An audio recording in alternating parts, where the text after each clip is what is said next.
The end of Donald Trump's presidency meant the end of an era for his family members, too.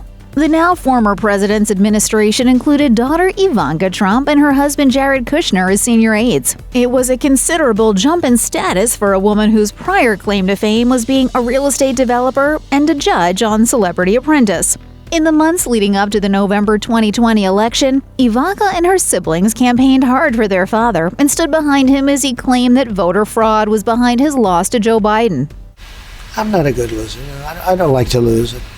But when his last-minute rally ended in chaos of historical proportions and an unprecedented second impeachment, she knew it was time to prepare for post-White House life.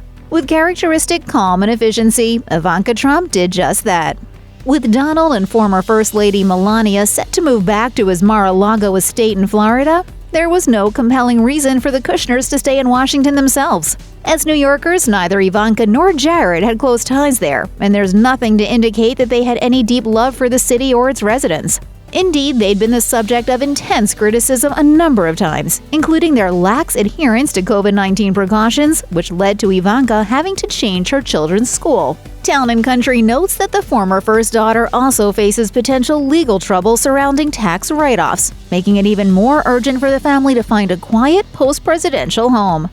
Shortly after the insurrection at the Capitol, reporters saw a moving van outside the Kushners' six-bedroom home in their exclusive D.C. neighborhood, according to the New York Daily News. It turned out to be hauling donated items, but that was preparation for the bigger change to come.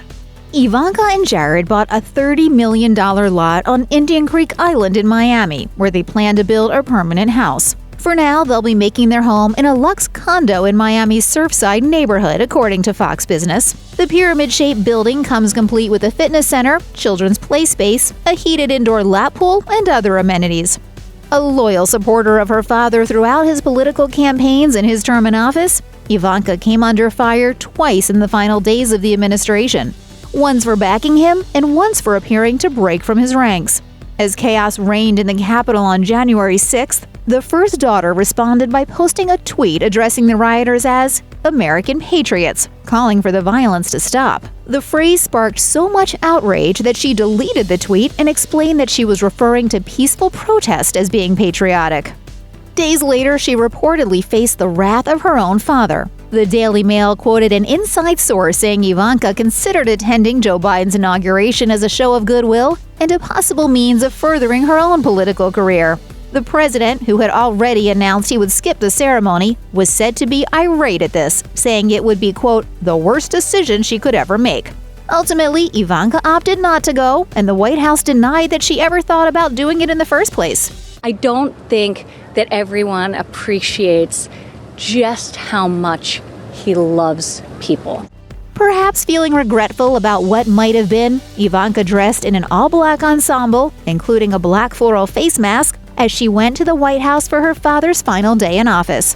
As her father and stepmother did hours earlier, Ivanka delivered a farewell message to America via her Twitter feed. She posted, "It has been the honor of a lifetime to serve as an advisor to the president. I am so proud of what we've accomplished and excited for the future." She thanked the citizens she served for their love and support and said they had, quote, reinforced her abiding faith in America. Ivanka closed by offering prayers for the incoming president and vice president, their spouses, and all the elected leaders, writing, "As Americans, we must all pray for their success." Ivanka and her family gathered to watch now former President Trump deliver his final speech at Joint Base Andrews. Dressed in a black-trimmed white suit, Ivanka blinked back tears as she listened, then reportedly received a kiss from her husband as they prepared to enter the new phase of their lives. What will that new life involve? An insider tells Page Six that she might write a book on her White House years that would address condemnation she received from liberal critics. We might also be seeing a new call to vote Trump. The source says that Ivanka definitely wants a political career of her own. Check out one of our newest videos right here. Plus, even more list videos about the latest hot topics are coming soon. Subscribe to our YouTube channel and hit the bell so you don't miss a single one.